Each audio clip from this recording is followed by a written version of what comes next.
जैसे कि आप जानते हैं हमारा टॉपिक रियोन फैब्रिक चल रहा है। रियोन फैब्रिक कैसे बनता है, क्या क्या इसके इतिहास होते हैं, ये जाना है हमने अभी तक। तो आइए स्टार्ट करते हैं अपना topic. Types of rayon. Rayon के जो टाइप्स होते हैं वो कितने प्रकार के रियोन्स होते हैं। रियोन के प्रकार।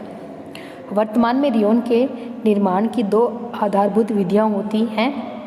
विभिन्न तंतुओं की महत्वपूर्ण विशेषताओं में अंतर होता है क्योंकि निर्माण की विधियों के विशिष्ट लक्षणों में अंतर होता है। रियान के दो प्रकार होते हैं, विस्कोस रियान, उच्च आर्द्र मॉड्यूलस रियान। उपरोक्त दोनों प्रकार के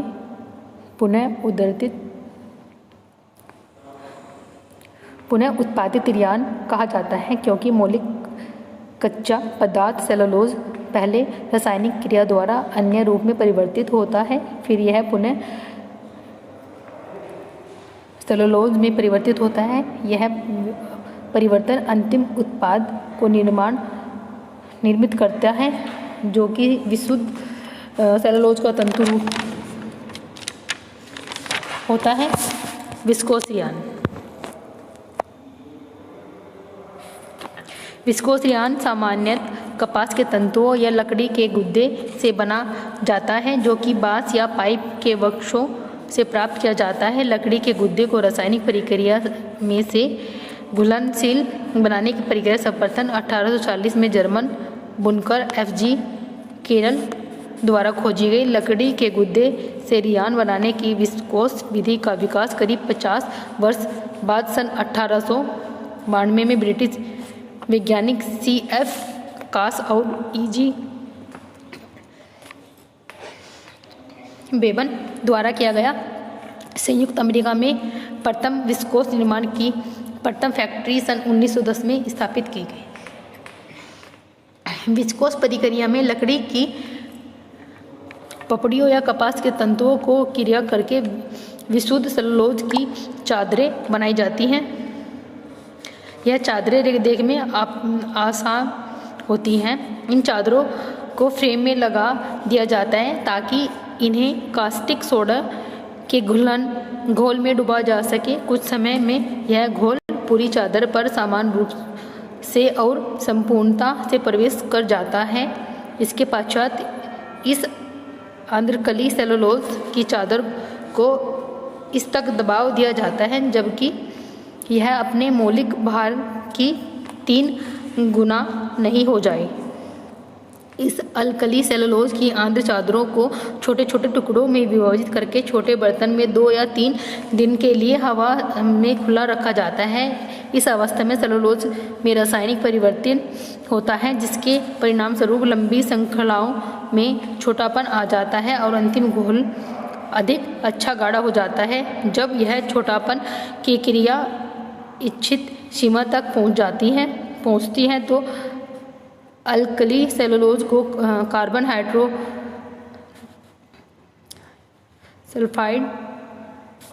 के साथ मथा जाता है।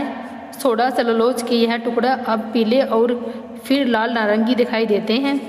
जब सेलुलोज का यह निर्माण पुनः हो जाता है तो संपूर्ण घोल को कास्टिक सोडे के तने घोल में घोला जाता है और इस प्रकार संयोजित किया जाता है ताकि इसके परिणाम स्वरूप उत्पन्न होने वाले विस्कोस घोल में 7 से 8% सेलुलोज रहे और 6 से 7% कास्टिक सोडा रहे। यह ताज़ा तैयार विस्कोस घोल कताई हेतु तब तक संयुक्त नहीं होता जब तक कि उसमें कुछ और रासायनिक परिवर्तन न किया जाए और साथ ही इस प्रक्रिया को उसकी अधिकतम अवस्था तक न पहुंचाया जाए ताकि उत्तम विशेषता वाला धागा प्राप्त किया जा सके।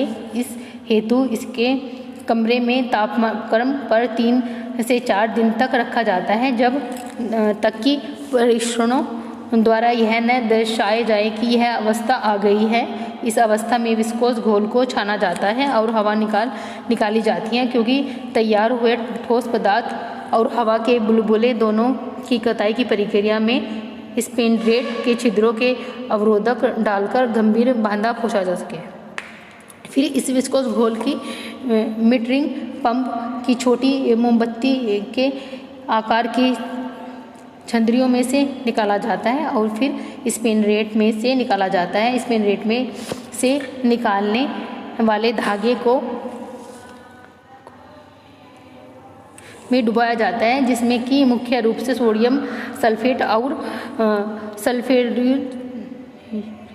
सल्फ्यूरिक एसिड दोनों को थोड़ी मात्रा में सहायकता जैसे जिंक सल्फेट और कलुलोज की में से मिलाकर निकाला जाता है। इसके परिणाम स्वरूप निकालने वाले ठोस फिलामेंट धागे के रूप में आँखों के सामान से गुजरता है। इस अवस्था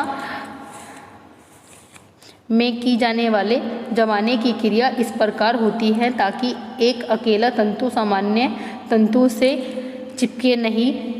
निकालने वाले धागा ऊपर की ओर गोडेट चक्र के ऊपर से जाता है, फिर नीचे की ओर तेजी से घूमता हुए टोफम पाप में एकत्रित होता है। इस प्रकार की क्रिया से धागा कुछ अवशेष तक इंच योग्य हो जाता है। इसके रियान के तंतु की मजबूती और लोचदारता आ जाती है। यह बात ध्यान रखें कि इस अवस्था में विस्कोस को जिस स्पिनरेट से निकाला जाता है उसमें एक छिद्र नहीं हो वरन कई असंख्य में छिद्र होते हैं। फिलामेंट का डेनियर या मोटाई प्राथमिक रूप से इस बात पर निर्भर करती है कि विस्कोस घोल को किस गति में स्पिनरेट में से पंप किया गया है और घुमाने वाले गोडेरेंट की सहायता से गति क्या है, और साथ ही इस बात पर भी निर्भर करता है कि स्पिनरेट के छिद्र का डायमीटर कितना है। विस्कोस रियर की चमक को चादर से अधिक मंद या मंद की श्रेणी में नियमित किया जा सके, जो कि इस बात पर निर्भर करता है कि स्पिनरेट में से निकलने से पूर्व विस्कोस घोल में चमक कम करने वाले जेनिट की मात्रा मिलाई गई है। विस्कोस घोल में रंगों को भी मिश्रित करने से रंगीन घोल द्वारा रंगीन धागा तैयार होता है, जिसमें उच्च अंशों तक रंग को पकाने का गुण होता है।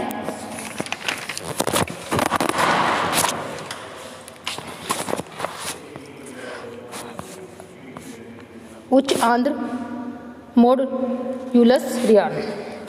सन 1960 में विस्कोस रियान की कुछ कमियों के दूर करने हेतु विशेषकर उसकी आंद्र मजबूती, जो कि गीली अवस्था में 70% मजबूती खो देता था। जो रियोन होता है इसमें कुछ कमियां थी। रियोन जो था उसको अगर हम पानी में वॉश करते थे तो वो ढीला पड़ जाता था, उसकी जो मजबूती थी वो कमज़ोर पड़ जाती थी, वो जल्दी फट जाता था। तो उसकी कमियों को दूर करने के लिए कार्य किया गया है 1960 में। दूर करने हेतु इस तंतु का निर्माण किया गया। इसमें कपास के समान मजबूती होती है। जो कपास हमारा होता है, कॉटन फैब्रिक होता है, उसके समान इसमें भी मजबूती होती है और विशेषकर गीली अवस्था में यह अपनी मजबूती बनाए रखते हैं। जब ये गीला भी हो जाता है तब ये फटता नहीं है, फिर भी ये अपनी मजबूती बनाए रखता है। इसे उच्च आंद्र मॉड्यूलस या HWM रियान नाम दिया गया। इसको क्या नाम दिया गया? मॉड्यूलस या HWM शॉर्ट फॉर्म है इसकी। साथ ही साथ इसे संशोधित रियान भी कहा जाने लगा। होप सो गर्ल्स आपको टॉपिक समझ आया होगा। तो मिलते हैं अपने नेक्स्ट टॉपिक में। Okay, thank you.